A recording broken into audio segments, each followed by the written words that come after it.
কাঁচা আম দিয়ে কোনো প্রকার কেমিক্যাল ছাড়া এরকম ফ্রেশ ফ্রেশ ট্যাঙ্ক বানানো যায় তা কি আপনারা জানেন? এই ট্যাঙ্ক বানাইতে তেমন কোনো কিছুর দরকারই পড়ে না। বাসায় যদি কাঁচা আম থাকে তাহলে কিন্তু আপনারা এই ট্যাঙ্কটা বানাতে পারবেন আর অনেক দিন সংরক্ষণ করে খেতে পারবেন। আমার কাছে তো এরকম ঠান্ডা ঠান্ডা ট্যাঙ্ক খেতে খুবই ভালো লাগতেছিল। একদম ফ্রেশ কাঁচা আমের ট্যাঙ্ক নিজে বানিয়ে তারপরে খাই। আর বাংলাদেশে কিন্তু আমি প্রথম এরকম কাঁচা আম দিয়ে ট্যাঙ্ক বানাচ্ছি। সো আমার ভিডিওটা ভালো লাগলে অবশ্যই অবশ্যই শেয়ার দিয়ে রাখবেন যেন সবার কাছে পৌঁছাতে পারে। তো প্রথমেই দেখতে পাচ্ছেন আমি এখানে কয়েকটা কাঁচা আম নিয়ে নিচ্ছি।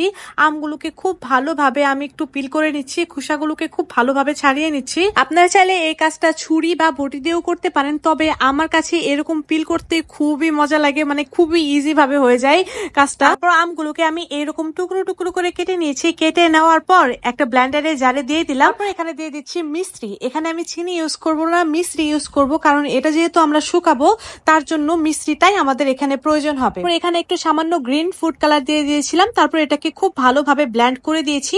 আর কোনো প্রকার কিন্তু আমি এখানে পানি ইউজ করিনি। তারপরে দেখতে পাচ্ছেন একটা স্টিলের থালাতে এটাকে নিয়ে নিলাম। তারপর এটাকে এখন রোদে শুকাতে দেব। এটাকে যদি আপনারা কড়া রোদে দেন তাহলে এটা কিন্তু কয়েকদিনেই খুব ইজি ভাবে শুকায় যাবে। তো এখন এটাকে আমি একদম কড়া রোদে দিয়ে দেব। এই মিশ্রণটাকে আমি আমার জানালায় রেখেছিলাম, আর জানালায় রাখার পর দেখতে পাচ্ছেন এটা কিন্তু একদমই শুকায় গেছে। পরপর মিশ্রণটাকে আমি একটু চামচ দিয়ে নাড়িয়ে চাড়িয়ে নিয়েছিলাম। তারপর দেখতে পাচ্ছেন এটা কত সুন্দরভাবে শুকায় গেছে। শুকানোর পর এটাকে এখন আমি আবারও ব্লেন্ডারে জারে নিব। যেহেতু এটা একদম মচমচা করে শুকায় গেছে, তো ব্লেন্ডারে জারে নিয়ে এটাকে আমি আবারও একটু পিষে নেব। দেখতেই পাচ্ছেন ব্লেন্ডারে জারে নিয়ে এটাকে আমি আবারও একটু পিষে নিয়েছিলাম। তারপর এখানে আমি 1/4 কাপের মতো চিনি অ্যাড করব। আপনারা যদি চান যে ট্যাং একদম সরাসরি খাবেন, কোনো প্রকার চিনি অ্যাড করবেন না, তাহলে এখানে হালকা মানে 1/4 কাপের মতো চিনি অ্যাড করে নেবেন। তাহলে ট্যাঙে কোনো প্রকার চিনি দিতে হবে না। আর যদি চান যে না আমি ট্যাঙে চিনি দিয়ে তারপরে মিশিয়ে খাবো তাহলেও কিন্তু হবে, তাহলে আর চিনি অ্যাড করতে হবে না। তারপর আমি এগুলোকে আবারও খুব সুন্দরভাবে ব্লেন্ড করে নিয়েছি। ব্লেন্ড করে নেওয়ার পর ট্যাংটা আমাদের একদমই রেডি হয়ে গিয়েছে। দেখতে পাচ্ছেন কতটা সুন্দর হয়েছে।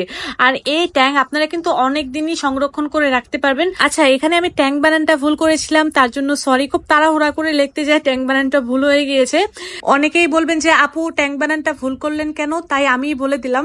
যাই হোক, এখন ট্যাংটা আমি বানিয়ে নিচ্ছি। প্রথমে এখানে কতগুলো বরফ কুচি দিয়ে দিয়েছি, তারপর ট্যাংটাকে দিয়ে দিলাম। এখন এখানে দিয়ে দিচ্ছি বিট লবণ। তারপর এখানে একদম ফ্রেশ ঠান্ডা পানি দিয়ে দিলাম। তারপর এরকম ভাবে গুলিয়ে নিলেই তৈরি হয়ে যাবে মজাদার ট্যাং।